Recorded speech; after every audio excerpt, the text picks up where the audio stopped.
Nicholas Kazantzakis, who is the author of The Last Temptation of Christ, told a story once about an old monk whose deepest desire in life was to finally raise enough money to take a pilgrimage to Jerusalem and to see the Church of the Holy Sepulchre. He worked and worked to try to get enough money to do this, and finally he'd raised the 30 pounds that were necessary.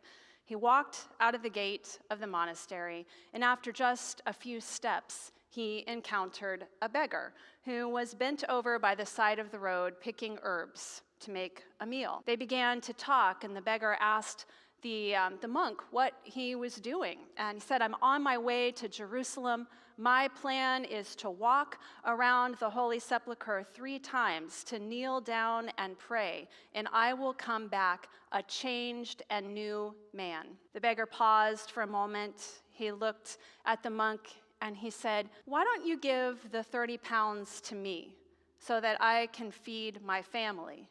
You can walk around me 3 times, kneel down and pray, and go back to the monastery." The monk paused for a moment, and then he handed the man the money.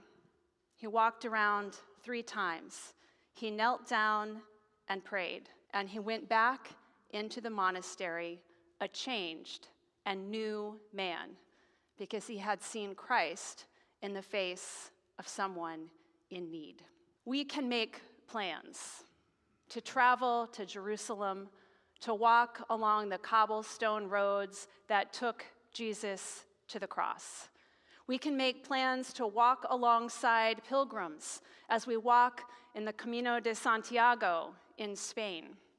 We can pray, we can meditate, we can retreat to the woods, and all of these paths might take us closer to the heart of God. But there is no greater path, no better way to encounter the resurrected Christ than to kneel down in front of the altar of a human being in need and to see Christ within them, to respond with compassion and care to their vulnerability.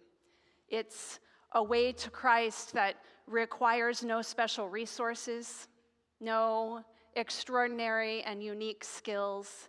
It does not require us to travel or to set aside time in our busy schedules.